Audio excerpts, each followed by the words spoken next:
Home buyers के लिए बहुत बड़ी खबर है। जिन लोगों ने यमुना अथॉरिटी के सुपरटेक अप कंट्री के प्रोजेक्ट में निवेश किया था, यह न्यूज़ आज उनके लिए है।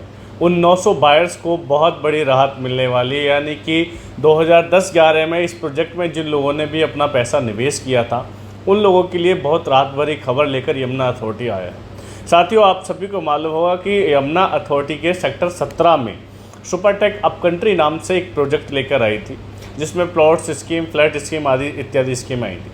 लेकिन इतने वर्ष बीत जाने के बाद भी लोगों को वहाँ पर पोजीशन ना उनकी रजिस्ट्री हो पाई है, ना वहाँ कोई ऐसा सर्टिफिकेशन लोगों को मिला है। वो बायर्स लगातार अपनी मेहनत की कमाई का पैसा वहाँ फंसाए हुए थे और यमुना अथॉरिटी या अन्य ऐसे मंचों पर अपनी आवाज़ को उठाते रहे हैं। ट्विटर के माध्यम से भी कई बार ऐसे बायर्स के द्वारा उनकी रजिस्ट्री की मांगें उठाई गई हैं। इसी सब को देखते हुए आप सभी को मालूम है कि फ़्लाइट की टेक ऑफ होने की तिथि नज़दीक आ रही है और लगातार ऐसे मुद्दे चुनाव के दौरान, चुनाव के बाद और चर्चा में हमेशा बने रहते हैं। तो हुआ ये है कि बिल्डर ने, अब जो सुपरटेक बिल्डर है जिसका प्रोजेक्ट सेक्टर 17 में है, यमुना अथॉरिटी के 383 करोड़ रुपए उस पर बकाया है, जिसके कारण यमुना अथॉरिटी और बिल्डर का आपसी विवाद चल रहा था। यह विवाद आपका एनसीएलटी में चला गया, यानी कि जो कंपनी लॉ ट्रिब्यूनल होती हैं, जो जितने भी कंपनी संबंधित मुद्दे होते हैं रेरा वगैरह के, उस एनसीएलटी में जाने के बाद ये मुद्दा काफ़ी लंबे समय तक ये विवाद आपस में चलता रहा। तमाम दलीलें पेश की गई, लेकिन इन सब दलीलों में बिल्डर्स और अथॉरिटी के पेच में बायर्स फंस गया। लाखों की कमाई, गाढ़ी कमाई, बरसों की कमाई सिर्फ इस तरीके से एक जगह लगी हुई है, ना तो उसका अभी तक रजिस्ट्रेशन मिला है, ना कुछ मिला है। अब दोस्तों, यमुना अथॉरिटी ने एक अच्छी कवायद शुरू की है और यह कवायद पिछले कई दशकों से लगातार, चाहे वो ग्रेटर नोएडा के बायर हों, चाहे वो नोएडा के बायर हों, यमुना अथॉरिटी के बायर्स हों, लगातार ये कवायद चलती आ रही है। दोस्तों, यमुना अथॉरिटी ने इस मुद्दे को सुलझाने का बहुत बढ़िया एक कदम उठाया है, जिसकी सराहना जितनी की जाए उतनी कम है, क्योंकि तीनों अथॉरिटी में अभी भी ऐसे लाखों बायर्स के पैसे फंसे पड़े ऐसे बड़े बड़े प्रोजेक्ट में। 20-20 साल हो गए, 1-1 करोड़ रुपए की एक दुकानें फंसी हुई हैं। दोस्तों, यमुना अथॉरिटी ने जो 64% जो अतिरिक्त किसानों का मुआवजा है और जो उसका लीज रेंट बकाया है बिल्डर्स का, उन्होंने उसको बराबर कर दिया है कि भाई सब बायर्स को अपने हिस्से में जितना भी उनका परसेंटेज आया है, जो भी हिस्सा आया है, आप पे कराइए। पे कराने के 15 दिन बाद आप अपने प्लॉट की रजिस्ट्री कराइए, जो भी आपका प्लॉट है। तो ऐसे 900 खरीदार हैं जिनको उनका मालिकाना हक मिलेगा। इसके लिए सबसे बड़ी बात यह है कि आपको बिल्डर से कोई भी एनओसी लेने की ज़रूरत नहीं है।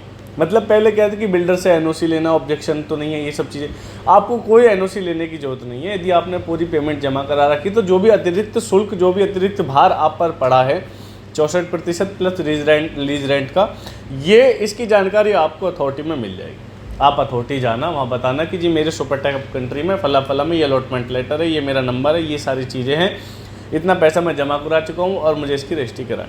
वो आपको प्रॉपर बता देंगे कि भाई साहब इतना पैसा आपके मतलब आपको पे करना है और देन आपके नाम रजिस्ट्री हो जाएगी। दोस्तों, समय रहते जिन भी बायर्स को चेकलिस्ट पहुँचे या जो भी सुपरटेक अप कंट्री में जिन्होंने प्लॉट लिया है, वो लोग जाकर एक बार अथॉरिटी संपर्क करें, वहाँ अधिकारियों से बात करें, उन्हें बताएं कि सर हमारा ये प्रोजेक्ट में ये चीज़ें हैं, और अपने प्लॉट की जल्द से जल्द रजिस्ट्री करा ली। क्योंकि देखो, अथॉरिटी की चीज़ें कई बार क्या होता है कि अब अथॉरिटी ने ये चीज़ निकाल दी, बिल्डर ने किसी और में कोई ऑब्जेक्शन डाल दिया, बिल्डर भी तो चाहेगा कि उसके कोई नुकसान ना हो, तो सभी लोग इसी तरीके से फिर पेज रुक जाएगा।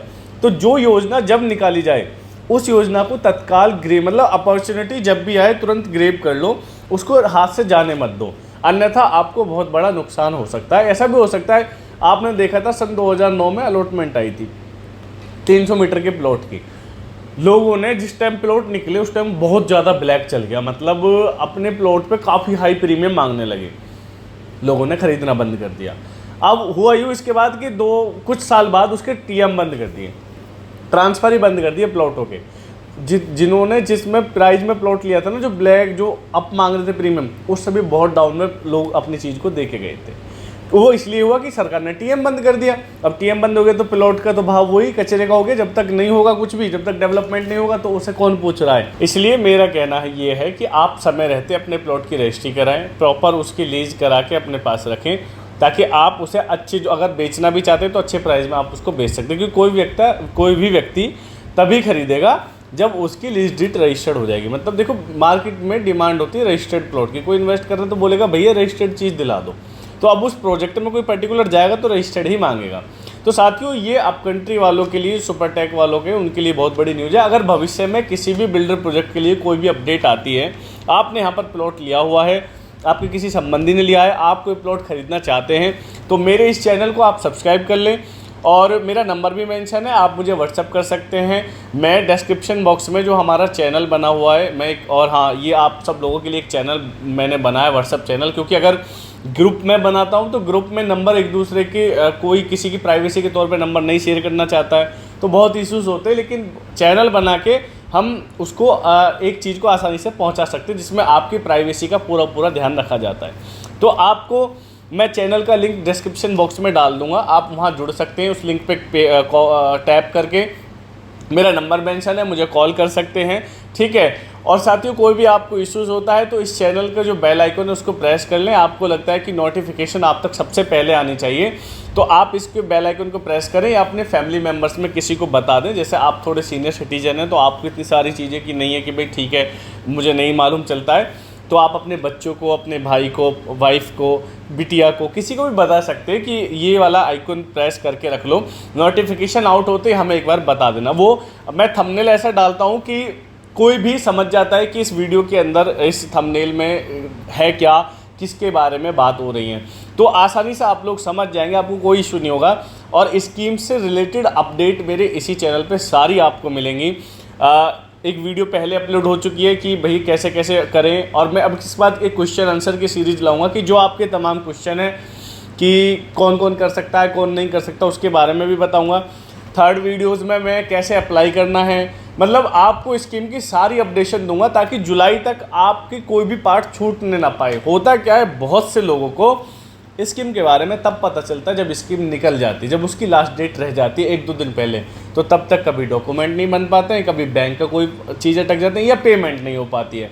तो उन सब चीज़ों को देखते हुए मैंने यही सोचा है कि अब आपको सारी अपडेट पहले आपको रेडी रखूँ।